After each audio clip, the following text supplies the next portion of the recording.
Live from the Washington, D.C. area, it's the Inside Scoop. All the news that our viewers want to know. Now, here's the host. Welcome to Inside Scoop. I'm your host, Catherine Reed, and joining me tonight is Senator Scott Surovell. He is a Virginia senator from Senate District 36, which encompasses a large part of Route 1. Welcome, Scott. Great to be back again, Catherine. I know, almost 2 years. I was saying before we went on the air, it was almost exactly 2 years ago in 2016 that you sat here. You had just put in your first session as a senator, but that's after being in the House for 3 terms as a delegate in the 44th District. But remarkably, you are a native Virginian, graduate of West Potomac High School. A few of us around. Me too. Both of us are native Virginians, and we have a weird kind of, we have a lot of things in common, but your mother is from Benton? And I graduated from high school in Benton. So same high school my mom went to. William Byrd High School. So let's hear it for all William Byrd High School alums out there tonight watching.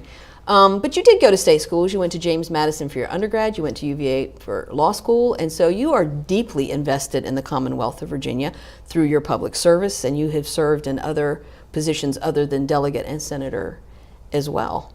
And right. And your kids go to, got 4 of them, who go to local schools. Yep. In your district. That's right. So I just want people to understand that you have spent your professional career not just invested in a lot of the policy things in Virginia, but you have lived it. Yep. No, I actually live in the house that my father grew up in.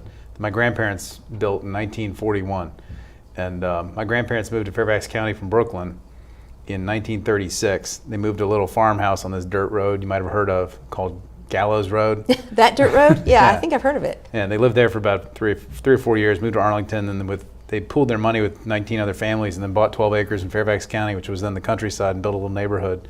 Grew up into 100 houses, and that's where I live today, 2 doors down from the house I grew up in. So. Isn't that amazing? And I mean, and people think of Fairfax County as being very transitional, and that we have a large, very multi-ethnic community, all of which is true. But there are people who were born and raised and have decided to stay here and invest back in the community. You've done so through your public service. You also have a law practice based in Fairfax City. Right. Yeah, no, I represent real people. I do sort of divorces, car accidents, DWIs. I represent some small businesses. Been doing some actually consumer class action work lately, but I mainly represent people and small business in Fairfax County, sort of kind of like if you have any kind of problem. I solve problems is basically what I do. You do, on so many levels, right? Yeah, well, that's what I sort of felt like with my public service in the state legislature has been, instead of having one client, I have 200,000 clients. I'm trying to solve problems for 200,000 people instead of just one at a time like in the courthouse. So, and you have a very unique district too, because we like to congratulate ourselves here in Fairfax County about how well the county is doing. And the county is doing very well. There's a lot of things to commend the management of the county and the fact that even during the recession that we did pretty well. But in the main, there's a lot of people not doing well. We have 48 Title I elementary schools in Fairfax County. Right. So that clearly says there's a lot of people who are not doing well. Right. Now, Fairfax County is in my district as well, is kind of can be sort of bipolar at times. I mean, I represent the Route 1 corridor.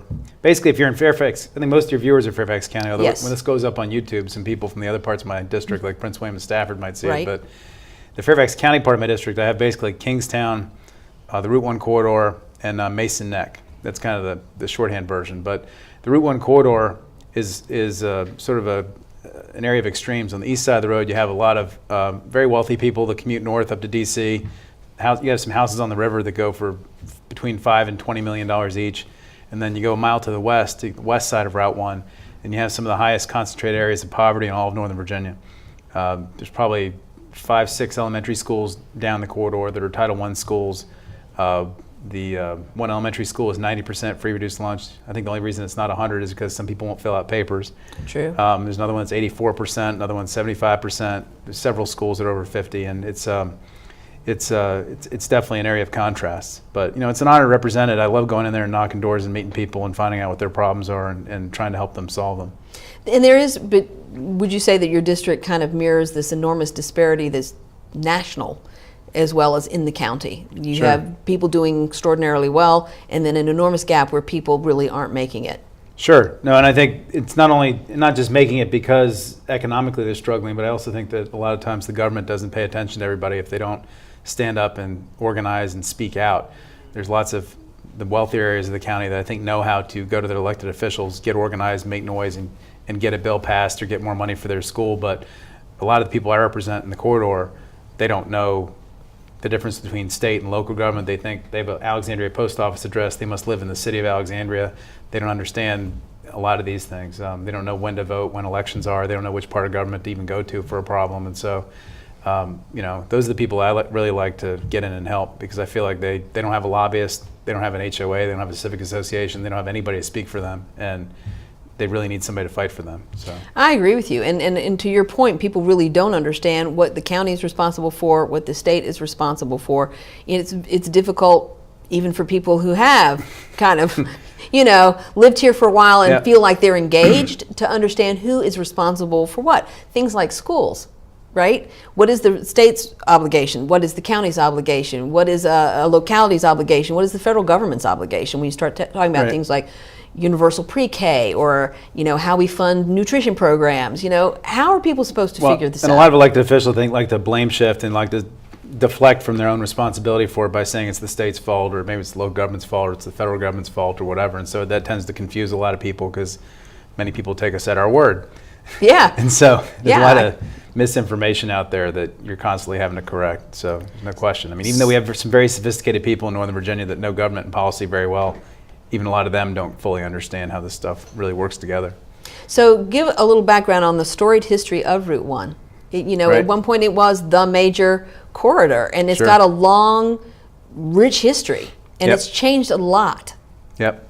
Now, Route 1 was, actually, I think they designated the number back in the 19-teens, 1915, 1917, something like that, but it runs all the way from the Canadian border all the way to Key West. And before they built the Shirley Highway, which was the predecessor to 95, they still call it Shirley Highway, but before they built that, Route 1 was the major route through Fairfax County north-south. And back then it was a thriving road. There's a lot of commerce along it, a lot of hotels actually in our area of the county, because we had Mount Vernon.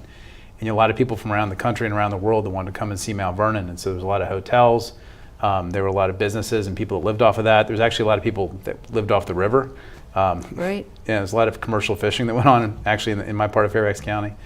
And then 95 came along off to the west and sucked away all the cars, sucked away all the traffic. And most people who went to Mount Vernon tended to stay in Alexandria or DC and just come down for the day and head back out. And the whole commercial corridor there started to kind of stagnate.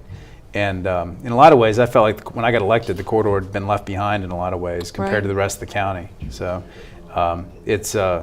but it still has a lot of history. And I think I'm really excited about the future of Route 1.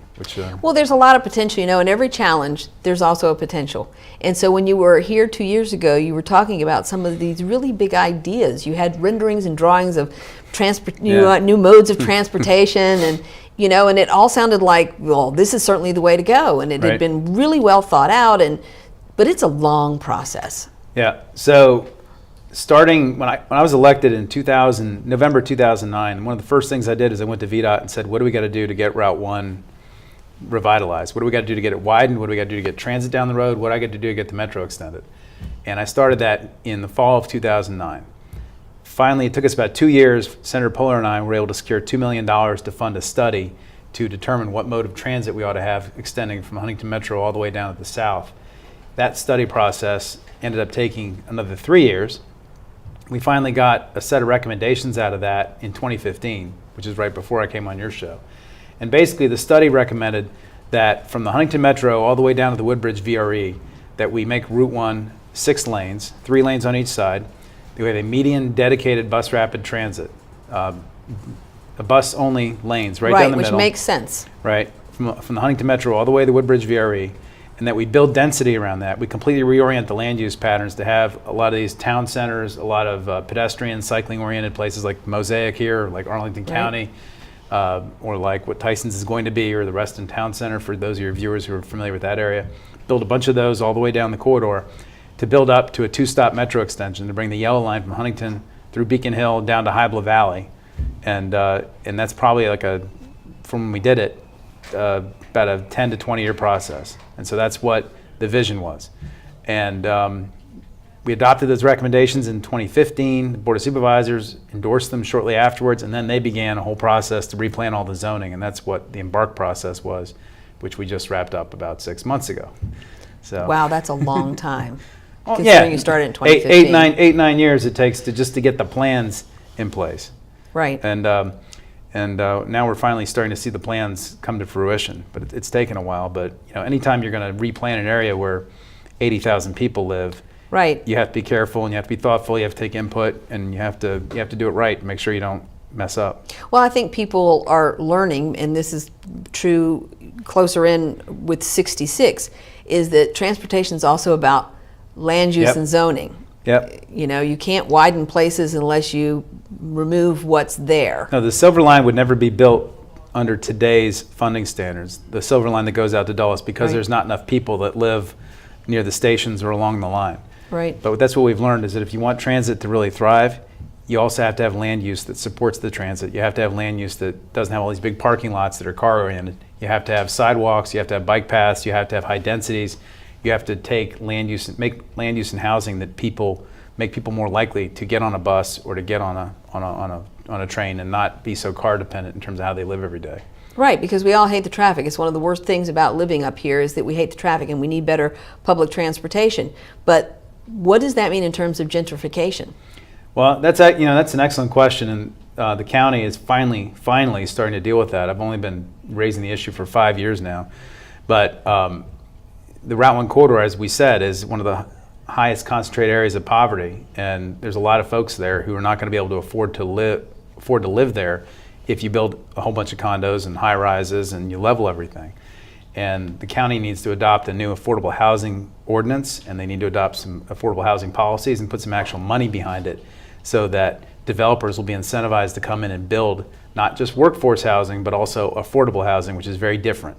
And that's going to have to be a big part of this, because if we want to get the federal money to actually fund it, the federal government requires you to show no net loss of affordable housing. So we have to show that we're not going to displace anybody eventually after we do all this. That's a tall order to say we will not displace anybody, because because I live in Fairfax City and we've struggled with that too. The loss of certain kinds of housing, Yep. To build housing that's more expensive. Anyway, when we come back from this break, we are going to be talking with Virginia Senator Scott Surovell. He represents the Route 1 corridor, which includes Fairfax, Prince William, and Stafford County, and he is working on major long-term projects that impact not just his district, but all of Northern Virginia and the rest of Virginia. So please join us after the break. Okay, so we drowned the fire, stirred it, drowned it again, and now just feel if it's cold. Yeah. Cool.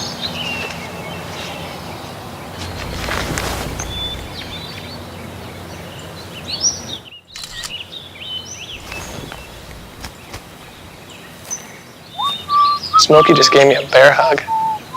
I know. Already posted it.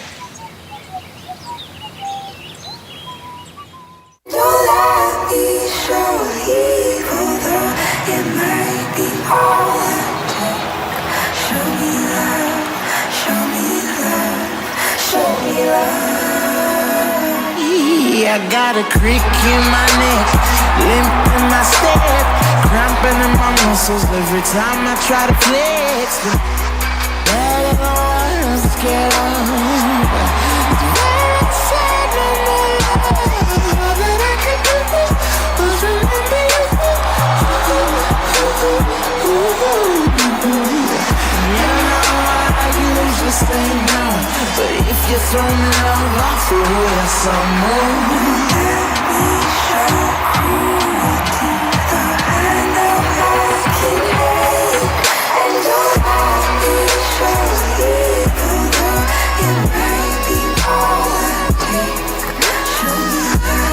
It's a big responsibility. Oh, it's huge. I know, it's huge. And the salary.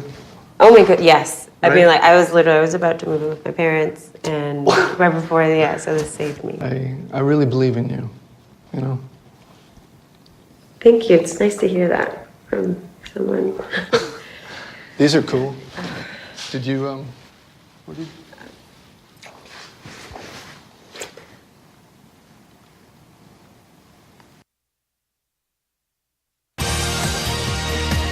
We're back to the Inside Scoop. Here again, your host. Welcome back to Inside Scoop. I'm your host, Catherine Reed, and joining me tonight is Senator Scott Surovell from the 36th District here in Virginia. Thank you so much for being here, Scott. Always good to be here. So when we went to break, we were talking a little bit about the term gentrification. I think most people know what that means. You brought up workforce housing versus affordable housing. Maybe you could help define some of those terms and talk about long-term what it's going to take to reshape the Route 1 corridor. You hear a lot about alternate forms of housing. You hear about it in the public dialogue a lot. Workforce housing, I think, traditionally refers to housing for people like teachers, firefighters, sort of government professionals that aren't private sector, but aren't exactly either, mainly I'd say college educated, government worker types.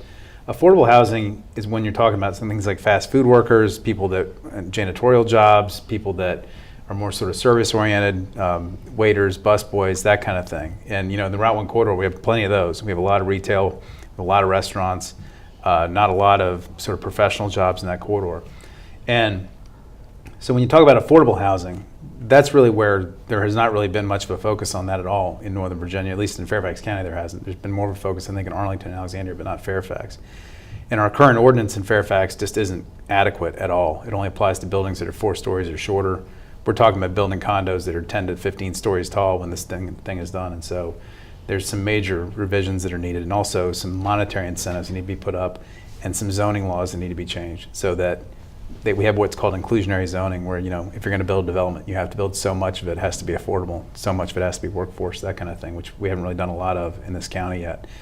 But it's important for the Route 1 corridor because the improvements that we were talking about, this bus rapid transit, the road widening, the pedestrian, the cycling, the metro, is about $2.2 billion in today money. And the state doesn't have that kind of money. The county doesn't have that kind of money, but the federal government does. And the feds have a program that'll pay for up to 50% of transit improvements. But in order to get that money, you have to show a number of different things, including no net loss of affordable housing. And so if we want to get this thing done, we need to take steps to make sure we're prepared to do that. That sounds like a tremendous collaborative effort between the county, the state, and the federal government. Yep. Yeah, no, it is. And again, the county's finally just starting to take steps. I've been waving the flag on this issue for about 4 years now, since it was put on my radar. I think the Coalition for Smarter Growth pointed this out to me back when we were just starting to plan this stuff out during the planning phases, and I kept bringing it up, but it was hard to get anybody's attention because it's just not it's a difficult issue when you start talking about replanning communities and moving people around or not moving people around. They're not easy things to talk about in a public way. And I think what too we want to avoid, and when you talk about affordable housing, people are thinking about projects in Newark, and that's not what we're talking about. In fact, the policy you're talking about is really kind of guaranteeing that you're distributing affordable housing among market rate housing. That's right. So there's not pockets of service workers, that you're mixing up all kinds of people in neighborhoods or buildings. No, that's right. Right now, there's been a lot of self-segregation over the last 40 years in this country and in Northern Virginia, and that needs to change. And that's what this is about. The other thing the FTA, the Federal Transit Administration, requires in order to get the bus rapid transit and the metro extended is they say we need to increase the population within a half a mile of each transit station from 40,000 people to 120,000 people over the next 15 years. So you're talking about bringing in 80,000 new people and putting them on top of where 40,000 live. And there's no way you can do that by having like a low-income building and then a fancy building and then a low-income building and a fancy building. Right, because people, it's not going to work. No, it's not going to work, and it wouldn't be particularly marketable, and there's all kinds of issues with that. So these are the issues we're just starting to finally, or at least the county's finally starting to deal with, because it's really more in their bailiwick than ours, although the state can provide some monetary support, like in our Affordable Housing Trust Fund, things like that, to help support it. But it's going to be a lot of work over the next few years. But it sounds like that everybody needs to be focused on this. I mean, this is an important part of the county. Well, it's a problem in Bailey's Crossroads. It's true. a problem in Herndon. I mean, and one of the things that people in the eastern part of Fairfax feel like is that the county, by policy, tends to concentrate a lot of its Section 8 housing and others along the Route 1 corridor in Bailey's instead of distributing it all throughout Fairfax County. And I think the county needs to do a better job of getting affordable housing into Drainesville, or into Providence. I agree. Or So Springfield. I mean, I'm in the Centerville Rotary Club, and what I know about Centerville, which is a bedroom community, is it's more affordable housing there because there's no public transportation. It's a public transportation desert. So people go out there because they can afford to live out there, but if you don't have a car, then you don't have an opportunity to work. Yep. And so in some ways, all of this is interrelated, the housing and the transportation, but all of these things have a ripple effect too. So if you put better transportation, suddenly if you're not managing the construction of housing, then it becomes more expensive. And the people who are already living there now can't afford to live there. No, you can't leave these things up to market forces. Market forces have proven that they just cause this self-segregation and sort of de facto gentrification. The government has to provide some guidance or else it doesn't work. And that is what the whole point of public policy is. Yep, right? That's right. So tell me about some of the other projects that you've got going on along the Route 1 corridor. So the funding piece of this is part of the exciting part. So the last, 2013, we all voted to raise the gas tax and some local taxes like the grantor's tax to fund transportation projects here in Northern Virginia. And we're finally now seeing that money finally starting to flow. And one of the biggest beneficiaries in the very first 6-year plan by the NVTA was the Route 1 corridor. The NVTA agreed to pay or to fund $127 million as part of this Route 1 widening that I mentioned. Right. From Huntington Metro all the way down to kind of Fort Belvoir. Mm-hmm. The county, or the NVTA, also agreed to fund $250 million to fund the bus rapid transit from the Huntington Metro all the way to the Woodbridge VRE. So that's a little over $370 million in that whole Route 1 corridor right there. Is the first down payment on what we need is about $1 billion for the pre-metro. And so we've started to finally line up the money and get some actual dollars behind this. And the VDOT is currently engineering the road widening. They're expecting it to be under shovel in 2022, finished by 2026. Remember, I only started in 2009. I know, and that sounds so far away, but it's really not, because these projects go fast. Right, but I started in 2009, and I'm going to see it finally built in 2026, or at least part of it, which is insane when you think about it. But the NVTA also agreed to fund $12 million towards a $60 million new bridge for a railroad. And most people would say $60 million for a railroad bridge, but it's the railroad bridge that Route 1 goes under, the CSX railroad tracks between DC and Fredericksburg go over. Right now, they're like these 1940s era things, and you go through it and you think your car's going to run into somebody. And we need to widen the bridge so that about 8 lanes of traffic can go under it. And we also need to widen the bridge on top so that it can have 3 or 4 more railroad rails on top. And that's exciting because the state is, I'm also on the Southeastern High-Speed Rail Commission. Yes. And we're working on high-speed rail from Washington, D.C. all the way to Richmond, Norfolk, Charlotte, and then Atlanta. And we can't do that without building more rails along the north-south axis here along the Potomac. And that railroad bridge is a critical choke point, a $60 million choke point. The biggest one, by the way, is the Long Bridge over the Potomac. It's the biggest rail choke point on the East Coast. They can't fit they cannot fit another train over that bridge at all. And they need 2 more rails and a new tunnel going into Union Station. It's a $1.5 billion problem that we have not identified any funding for. But that high-speed rail will be huge for jobs and economic development, for getting traffic off of I-95. And that's, we actually lined up another probably $100 million via the Governor McAuliffe's Eastern Gateway project, when there's a series of bridge demolitions and rebuilds going on, and a 3rd rail is being added through Prince William County. So that's all exciting. And the last thing on the Route 1 corridor is the NVTA also agreed to make a down payment of, I think it's about $45 million to widen Route 1 through the town of Dumfries. And that's another about $150 million project. They're hoping the state will come through with the rest. But right now, when you go through Dumfries, Route 1 splits into 2 roads. They want to consolidate it into one, make it 6 lanes wide.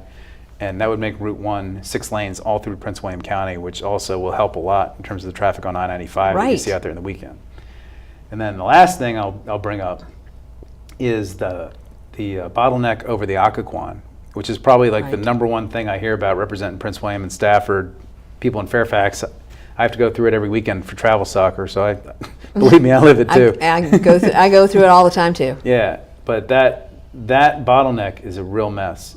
And the part nobody wants to talk about is that we're not allowed to even put a shovel in the ground to widen 95 without paying Transurban millions and millions, probably tens of millions of dollars because of the contract we signed.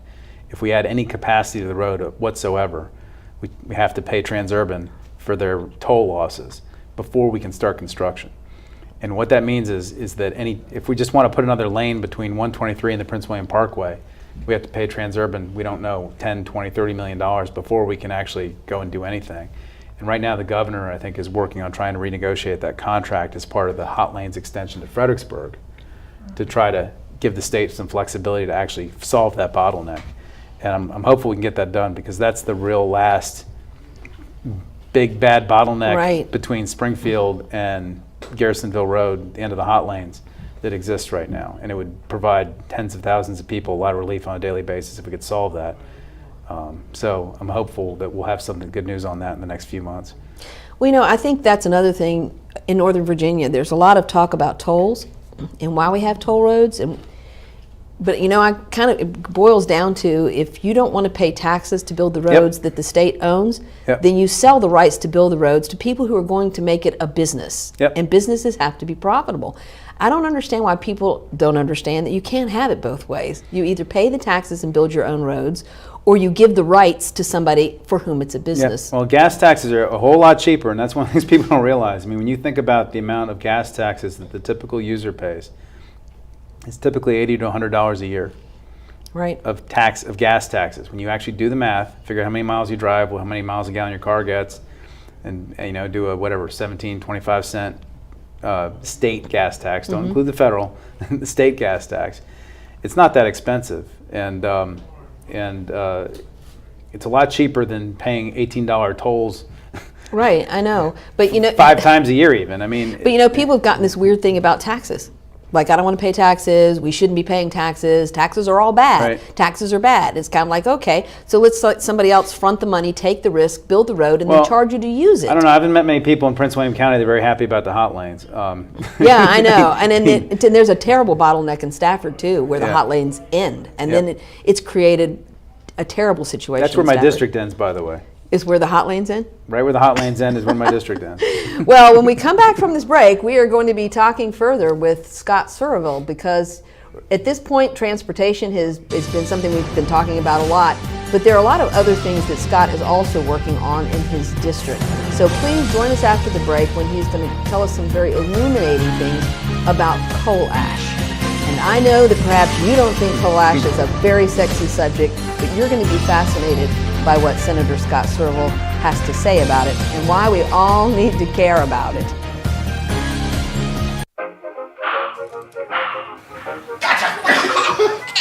I surrender. All right, pal. Get ready for the day, buddy. Hey, Dad. Hey, Dad. Do we have a gun? What's up? Do we have a gun?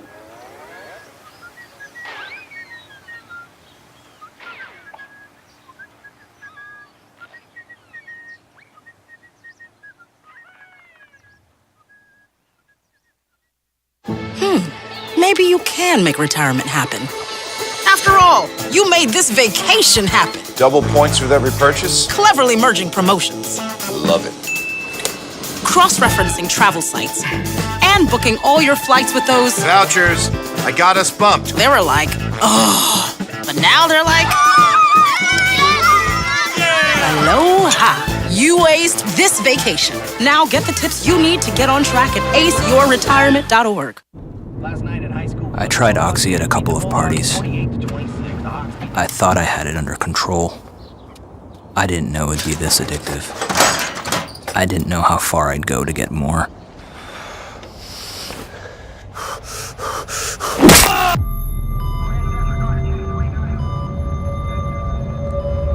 Opioid dependence can happen after just 5 days. Know the truth, spread the truth. What to expect when you're expecting. Like here? A teenager. Today, I'm going to show you how to teen-proof your home. First step, hide the car keys. Preferably somewhere they would never look. Challenges will come up. Be ready for them. Hi, honey. I'm ready for the... Mom, you don't use mannequins in the mannequin challenge.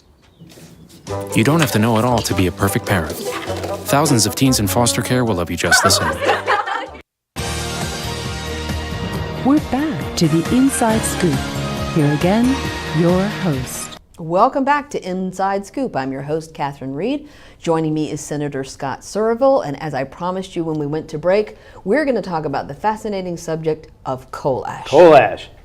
We talked about this before, so please give us an update 2 years later about where you are with coal ash. So most people don't, coal ash for most people is out of sight, out of mind. They say, why should I care? What's the issue? So basically from about 1940 till about, well actually still through today, if you turn on a light bulb, part of your electricity that you're using for that light bulb in your house is being generated by coal. A lot less today than it used to be. Today, Dominion only has 2, maybe 2.5 coal plants left. But because we were burning coal, after you finish burning the coal, you got to take the coal ash out of the oven, you got to put it somewhere. And what people thought was a great thing to do was to dig a hole in the ground, fill it full of water, and dump the coal ash in the water so it wouldn't blow around. And that was sort of standard operating procedure in this country until just recent, actually until like the last 5 years, when some of these coal ash ponds burst out and the coal ash and all the water with all the crap in it went flying into the rivers. And so EPA told every state, every utility in the country that, and every state, that we have to close down all these coal ash ponds and we have to put this coal ash, we have to do something with it besides have it in water. And there's 4 big coal ash dumps in Virginia, 20 million cubic yards of this stuff. There's 15 million cubic yards in Chesterfield County that they thought would be a smart idea to dump it in an old oxbow of the James River, where the James River ran until about 1900. Right. They cut a little thing through so the river would change direction, and they dumped all the coal ash where the river used to go, so it's below the water table. That's the biggest one. Oh my. And then there's another, I think it's 5 million cubic yards on what's called Bremo Bluffs, which is between sort of Richmond and Charlottesville and the James River, right on the side of the James River. Then my favorite is Possum Point, which is in Dumfries. Right. And there's 4 million cubic yards of coal ash right next to Quantico Creek in now one big pond, which right next to the Potomac River. Right. And then the last one is, some people thought it'd be really smart to construct an island out of coal ash in the middle of the Elizabeth River in Chesapeake, Virginia. So they built an island in the river out of coal ash, completely unlined, no liners or anything. They just dumped it in the river until it piled up. And then they built a pond in the middle of the coal ash island, a coal ash pond in the middle of the coal ash island. And now we have to clean all this up. And the reason people should care, aside from the fact if you care about clean water or eating fish without, hexavalent chromium or arsenic in it, or having it in your groundwater or having it in the Potomac where you swim. The other reason everybody ought to care is because we're going to have to pay to clean it up in all likelihood. There's nothing illegal, or for the most part, nothing illegal about what Dominion Resources did in terms of storing it this way. But because it's a pollution control expense, to clean it up, ratepayers tend to end up paying for all that. And the estimated cost right now, the numbers we have, is between $3 and $15 billion to clean this up. Wow. Which is $3 billion is about what a new power plant costs. So you're thinking about between 3 and 5 new power plants of expense that we pay for because they're a regulated monopoly. And so it's going to have a big impact on rates. And so right now we're trying to figure out what to do about it. And because of 2 or 3 different bills that passed, we have a moratorium in place that doesn't allow Dominion to do anything. But we have a committee looking at solutions. And so where are they putting the coal ash that's being generated even as we speak? So there's only one plant left in Virginia. There's only one plant left that's generating coal ash. Actually, there's 2. One is out in Southwest Virginia. They're putting that in a dry landfill. The one in Chesterfield County, which is they still really burn a lot of coal down there, the one with the oxbow and they dumped it in there, they've opened a new landfill there. They stopped putting it in the pond about a year ago, and now they've started putting it in a dry landfill. The coal ash that they don't recycle. And recycling is the part I'm excited about, because originally Dominion wanted to just empty out the water, put a rubber tarp on top of all the coal ash and some dirt and trees and call it a day and say, hey, we fixed the problem. I thought that was a horrible idea, because most of the areas that they wanted, the old ponds they wanted to put this stuff into, were not really properly lined. Right. And so even though you were putting a rubber top on it there, the water can still come in from underneath and stuff will still leach out. Right. And every one of these sites shows pollution today. Every single one of them shows pollution of arsenic, chromium, lead, hexavalent chromium, which if you've ever watched the movie Aaron Brockovich, yes, that's what that movie's all about. Yes. So every site shows pollution. And that's what Dominion wanted to do, and I thought it was a horrible idea. And so originally I thought digging it up and moving it to a modern landfill was the right solution, but that's the most expensive solution. Since then, a lot of other states, actually Virginia is the only state on the East Coast that's currently not recycling their coal ash. And that's what we're studying right now, is they're doing it in South Carolina, they're doing it in Georgia, they're doing it in North Carolina, but Virginia, for some reason, yeah, like get it going. What? So, but what most people don't realize is that you use coal ash to make concrete. And if you go ask VDOT will tell you they're making the best concrete they've made in 100 years using coal ash. And most concrete providers will tell you they can't get enough of it. I had a... Well, that sounds like a winner of a a relationship. Well, the reason they can't get enough of it is because nobody's burning coal anymore. Right. And so they just can't get any. And so, for example, last session, I was sitting in my office last session, and a concrete precast manufacturer, this is somebody who makes like manholes and sewer pipes and things, they came to see, they have an office on Old Bridge Road, and they came and told me that they had just imported 20,000 cubic yards of Italian coal ash and had it sitting in a boat in the Port of Baltimore about to be shipped by rail out to their manufacturing facility because they couldn't get any coal ash here in the U.S. And we have 20 million cubic yards of this stuff. This is crazy. Yeah. And so basically my bill ordered Dominion to go out and ask all the coal ash recyclers, come and make us proposals, tell us, put your money where your mouth is, give us written proposals so we can figure out if we can get all this stuff out of the ponds and recycle it into products instead of just leaving it set there for the next 100 years for our children or grandchildren or great-grandchildren to deal with. It's like it's its own raw material. Like we've got right. millions of cubic yards of raw material that people are purchasing from foreign countries. Right. The problem with the coal ash in the ponds, though, is you got to get the water out of it. And Right. that's a problem unto itself, is you got to figure out what to do with all this nasty, toxic water. But then you have to get the ash out. You got to sort it out because there's boiler ash, and which is the stuff in the bottom of the oven. There's fly ash, which is stuff that goes up the thing, and they just put it all together and throw it in the pond. So you got to separate it out, and you got to dry it out, and you got to burn the carbon out, and then you can make it into something. And so that that's costs a whole money. process. But that, again, we talk about where there are challenges, there are opportunities. It sounds to me like that's an opportunity to start a whole business it's an opportunity around just doing that. No, it's an opportunity to make some jobs, clean the environment. It's an opportunity to solve this problem forever. I mean, it's a win-win-win any way you cut it. But are you talking about seeking funding to upfront some of the startup costs of the cleanup? Yeah. Interestingly, so Dominion put out a call for bids. They had 26 companies came and actually looked at the bidding process. 12 submitted bids, and on November 15th, they're required to submit. Dominion's required to give us a report. Okay. To tell us what's possible, and I know that there's one company that wants to use it to get this recycled ash to sell it to concrete manufacturers. There's another company that wants to make bricks, paving stones. They've given me paving stones made out of Possum Point coal ash. There's other companies that want to make cinder blocks. There's some professors from North Carolina A&T that say you can use it to make these ceramic things and make it into almost anything you want. So I'm really excited to see what the report shows. But once we get that report back, the legislature is going to have to decide how much we're going to let Dominion recover from ratepayers in terms of the cost to actually manufacture it. Because I'm not sure you can actually manufacture it and make a profit for no cost to ratepayers at all. My suspicion is ratepayers are going to have to pay some money in order to get this done. And so that's the big question that we're all waiting to see, is how much is that going to be, because we're all concerned about increasing electric rates too much. Right. So, but the owners of the coal ash is Dominion, correct? Yep. So they would be the seller of the coal ash if they can figure out a process to make it a saleable good. Right, that's right. Right. And you're going to know about this in November, which means you'll go into session. In 1 month.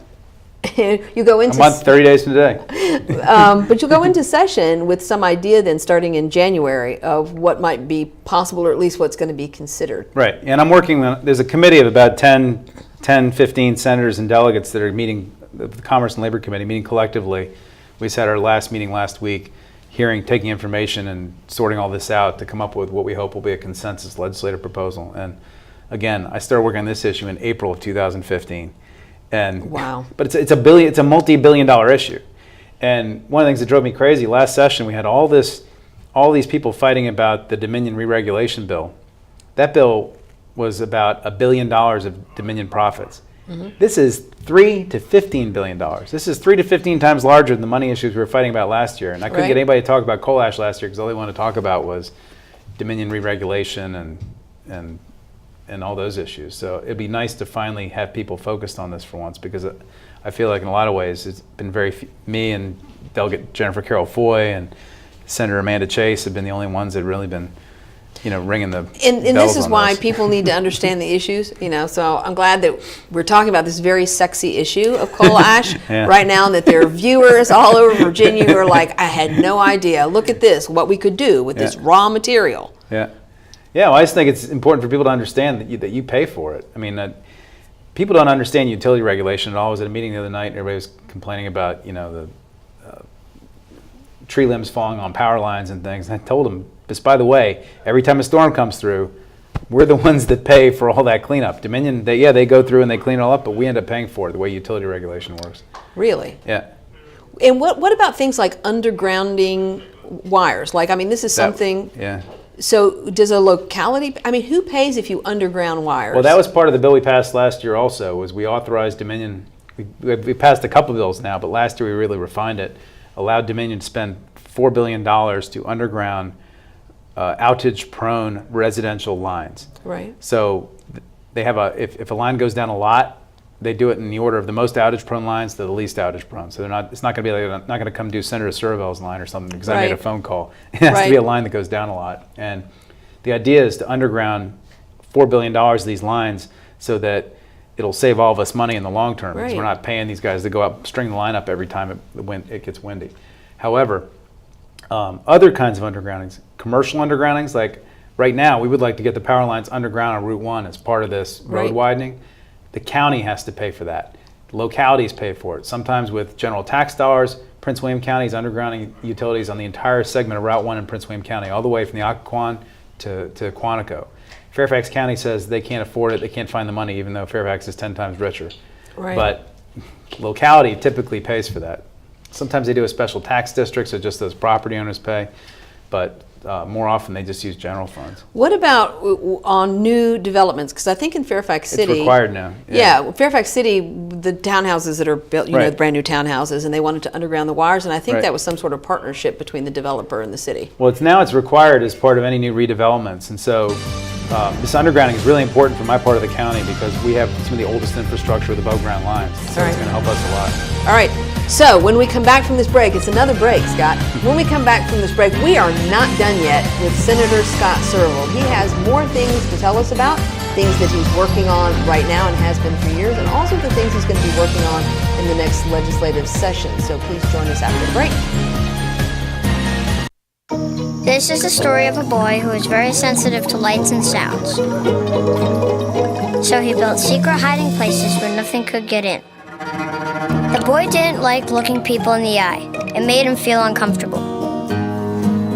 One day, he found out he had something called autism. His family got him help. And slowly, he learned how to live with it better. Early intervention can make a lifetime of difference. Learn the signs at autismspeaks.org. What do you think you're doing, Kevin? Was just gonna drive home. There are several warning signs present that you shouldn't be driving. Like hearing voices? Like your text-to-emoji ratio? Oh man, the selfies. Selfies. Nailed it. We all have warning signs that let us know that we're probably not okay to drive. Mine is pretending to be your subconscious. Craig, come on man, let's split a ride home. Being a dad is an adventure full of special moments. A cruise? Surprise! Unexpected moments. I got this. And even awkward moments. Okay, Dad, thank you. But every moment you spend with your kids, even the smallest moments, can make the biggest impact on your child's life. So take a moment to be a dad today. So, I'm kind of new here, but I've noticed a trend. My human does this funny thing where she goes around and gets all my toys, and then she hides them in that basket by the door. But it's always the same basket, and it's always in the same place. And then she acts so surprised when I find them, but, she's putting them in the same basket. Again. It's like, hello? That's where you put it last time. You were the worst at hide and go seek.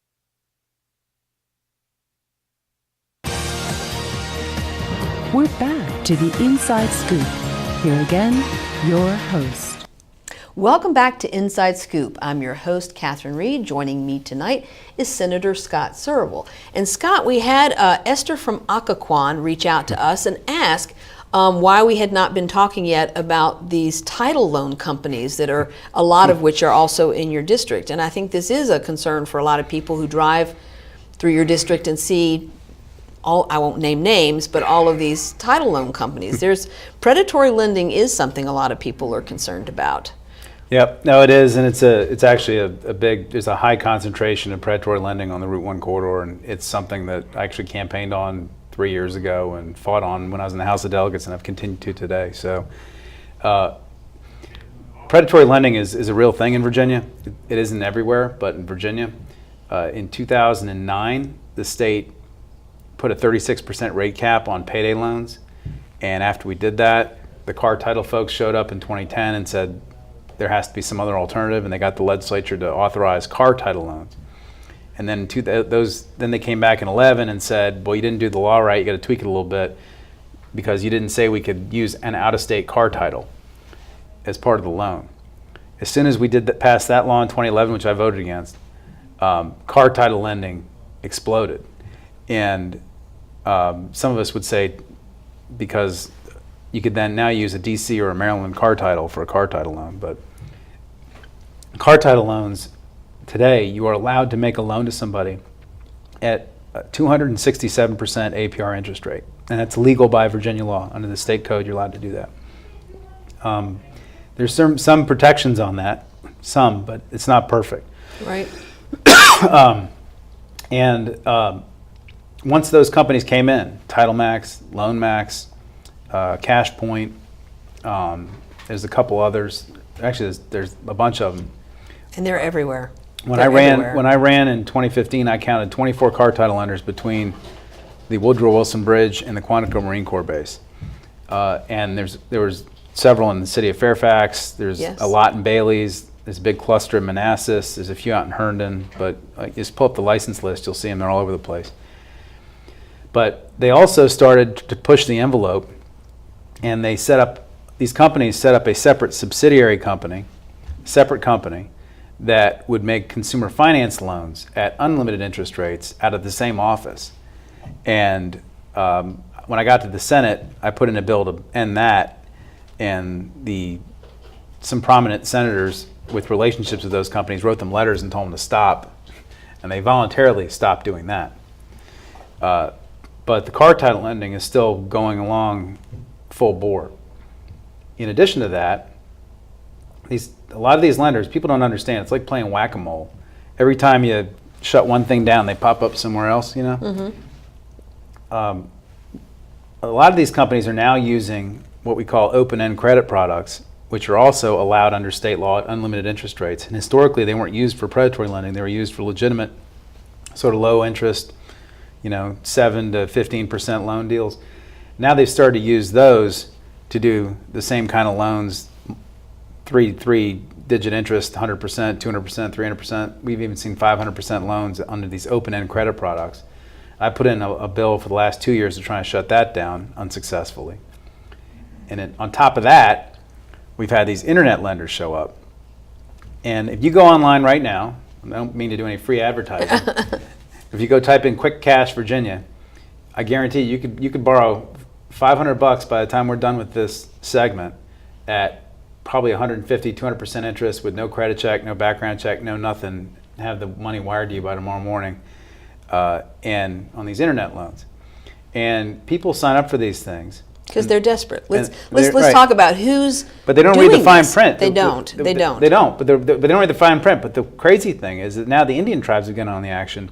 These companies are now using Indian tribes to make the loans, and the Indian tribes, they try and give them immunity, and they make them do. If you want to dispute the loan, or you have to go to an arbitration on an Indian reservation, And because they're a separate nation, Right. the courts have to enforce it because of the treaties we have with the Indian tribes. And lawyers are finally trying to figure out ways to deal with this. But there's all kinds of people getting in on this action now over the internet, and it's out of control. And I put in a bill last year to try and deal with it. My bill got killed. It got out of the Senate, but died in the House. But yeah, there's a lot of people that this is their only resort, the only thing they can do to But they make get, ends but to your point about whack-a-mole, once you start on this path, you never catch up. You end That's up, right. there's just no way to catch up. No, that's the whole problem is that with the payday, the problem with payday was that somebody get one payday loan, they get another payday loan to pay off the last, another one to pay off the last, another pay off the last, and they get bigger and bigger and bigger, and pretty soon they're in way over their head. And that's the problem is a lot of people, I mean, just think about, trying to pay back, $1,000 at 400% interest.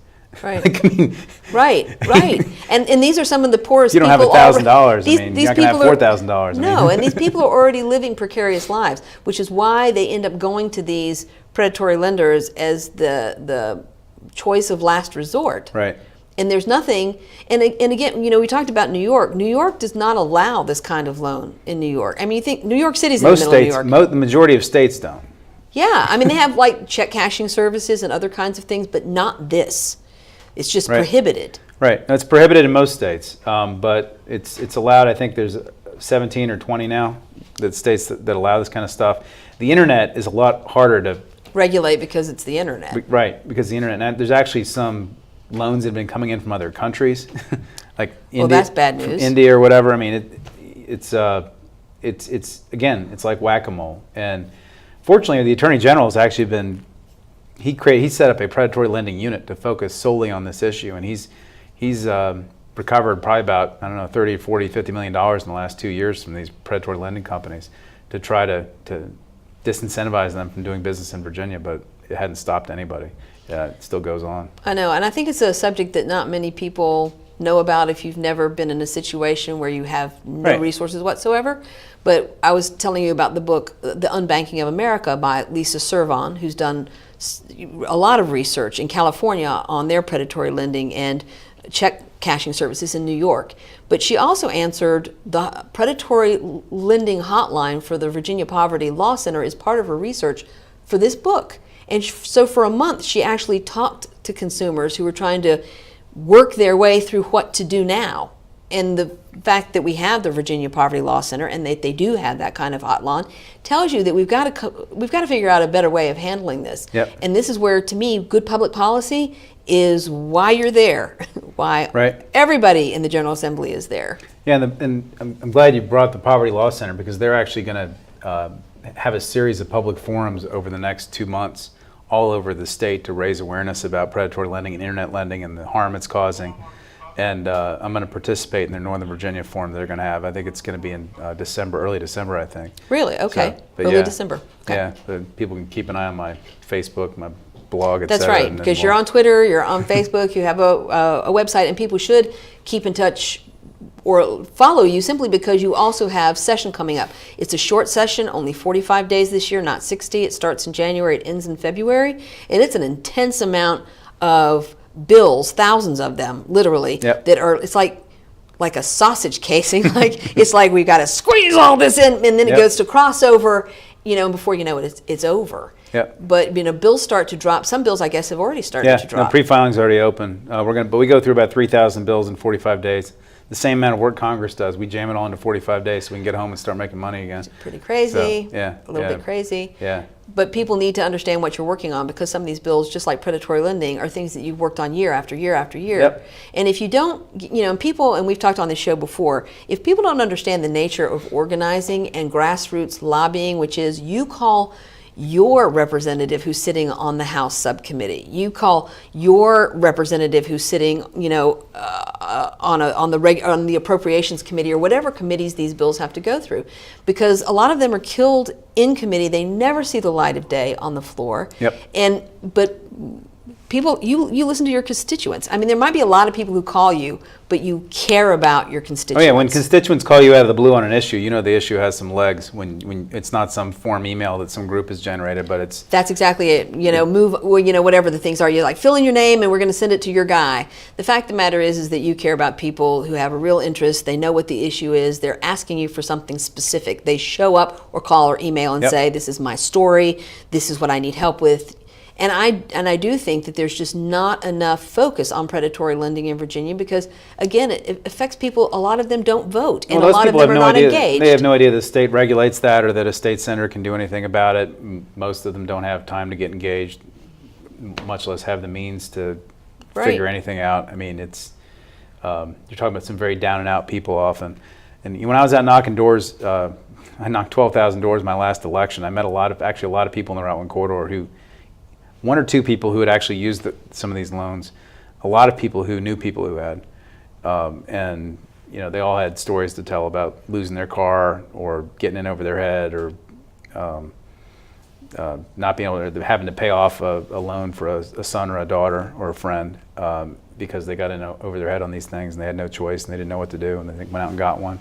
So it's but those people never know to call me and to tell me to do something about it. They were just happy I was talking about it. Right. So. And you know, we haven't even talked, and there's really not even time to talk about the motels along the Route 1 corridor all the way down into Chesterfield County that serve as some kind of housing for the people who don't have housing. Yeah. And it's the Richmond Times-Dispatch did a really in-depth series, I think, or it was an in-depth article about this. I think it was one of the most read articles that the Richmond Times-Dispatch has ever done.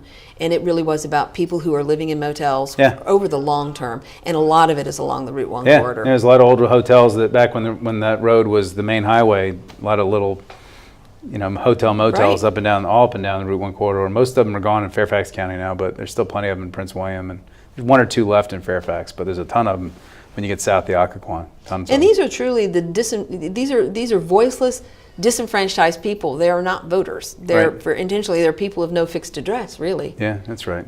That's right. No, and we have those are the people I like to touch base with just to find out what I can do to help them because nobody ever asked. So I agree, and it's something that if we want communities where everybody can thrive, and I love the fact that Tim Kaine's sort of slogan is it's justice for all. And it really has to be for all. It can't just be for some. When you represent people in your community, you're representing everybody in your community, not just the people that are already doing well and know how to get in touch with you. Right. Well, I think a lot of people don't realize how few people vote. I represent 210,000 people. My last election, I won by 23% of the vote with 19,000 votes. So 210,000 people, 19,000 people voted for me. Well, thank you, Scott, for being here. A lot of people don't vote. 210,000, it was 19,000 voters.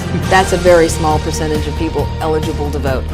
And I think one of the things we want to talk about, too, is that people need to remember that every year in Virginia is an election year. Every year. Every year. So that's your takeaway tonight.